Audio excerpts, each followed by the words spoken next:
Tere jälle!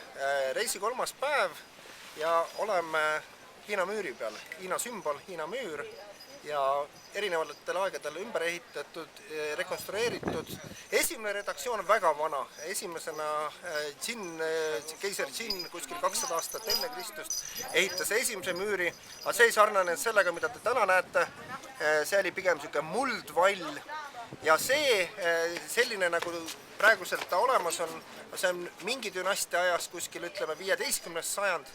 15. sajandist, kui ehitati ja eelkõige milleks siis kaitseks põhja poolt tulevate hõimude eest, mongolid, mansud ja mis veel, tegelikult oli ta ka hea transporditee, et nagu näha, siin on ju peal laiust osades kohtades kuni 7 meetrit, müür ise on keskmise kõrgusega 8 meetrit ja laius siin ülevalt 7 meetrit, siin sai liikuda sõjavägi, lausa oburakendid ühest punktist teise oli võimalikult lihtne transportida, eks ole, sõjavägi, aga pluss veel teadete edasiandmine selleks, et jälgib see müür mägede reljeefi, mis siin on, ronib samamoodi mäkke ja alla ja siis üleval on sellised vahipostid või tornid ja väga kiiresti sai anda edasi teateid, kas siis valgusega, suitsuga, helidega, et sisuliselt tollaegne telegraaf. Ja mis müürist veel, et tegelikult siia on väga palju inimtööjõudu panustatud, kui seda ehitati, kõik külad pidid oma esindajad andma müüri ehitamisele.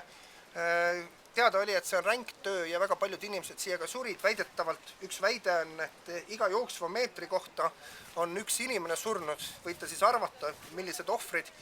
Ja kuna see müür on ehitatud, see viimane redaktsioon niimoodi, et on tellistest ääreseinad ja plaatidest nagu lagi või see teeosa, siis sees on kõik täidis. Algab suurtest kammakatest, suured kivid kuni siis muldkehani välja, kõik täideti. Täitematerjaliga oli kitsas ja seetõttu kõik, kes siin ka otsa said sellel müüri ehitusel, siis tegelikult on siia täidiseks läinud. Aga seda loeti siiski auasjaks, see oli riigile panuse andmine, nii et mindi siis õnnelikult auga surm.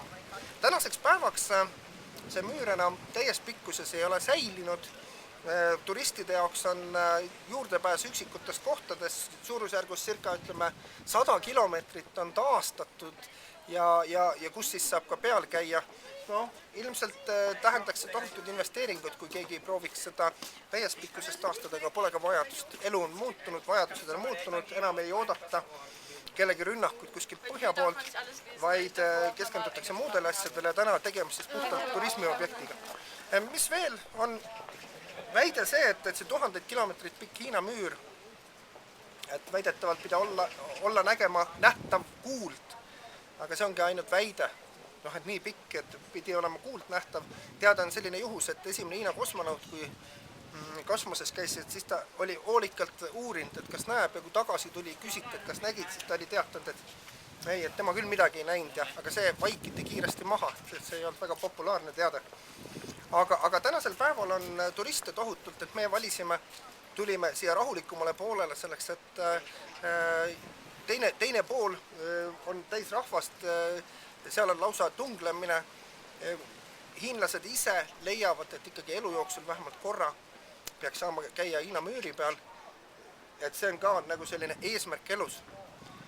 Kus me täna veel läheme, siit edasi minnes me külastame mingi dünastia hauapaika, kus 40 ruutkilomeetril on tõeliselt hea feng shui näide, kui me räägime sellisest 4 elemendist, et loodusesse on sobitatud see kompleks, kui me 4 elementi, kalju, künkat, tasanemaa ja vesi ja seal on täpselt see olemas, et põhja poolt kaitseb kõige kõrgem kalju, külgedelt siis toetavad need künkad, siin veel kasutatud vana seda terminoloogiat, et see suurem kalju selle 4 elemendi järgi on kilpkonn ja siis külgedelt on tiiger ja draakon ja lõuna poolt on juurdepääs, see on see fööniks ja sinna on maetud siis mingi dünastia 16. keisrist 13 ja kõik see sai alguse, et siin tuleb ära mainida üks keisritest, mingi dünastia 3. keiser Yongle, kes tõi pealinna Nanjingist Pekingisse,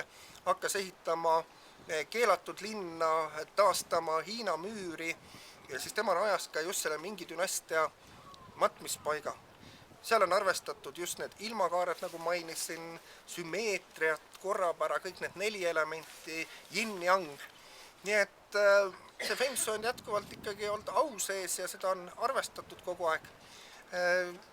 Täna õhtul on meil veel võimalus külastada Pekingi ooperit. See on ka selline Hiina tunnusmärk. Võib-olla valgele inimesele selline veidikene võõras atraktsioon, selleks, et seal lauldakse, tundub, et seosetult, aga vale puha. Tegelikult on seal sellist lugu, lauldakse lugu. Ja see, mida ütleme selline turistile esitatakse, on selline tund 10 minutit ooper, siis sellega ei saa nagu terviklikku pilti, aga idee poolest näiteks seda võib võrrelda. Meie giid, kohalik giid Toni rääkis, et sisuliselt nagu meie vaatame Mehhiko seepi, siis neil televiisorist kuid jookseb selline ettelauldav lugu, kus on ka süsee tõusud ja langused. Ta ütles, et ta mäletab lapsepõlvest, kuidas ta põnevusega ootas järgmist õhtut ja järgmist osa, et näha, kas paha saab palga ja mis heas saab ja kas ikka on õnnelik lõpp. Et see lihtsalt, mida me täna õhtul näeme, on üks sisuliselt siis fragment ja seal siis tegelikult tulebki võtta kavaleht juurde ja lugeda, et milles teema on, et siis see asi saab nagu selgemaks.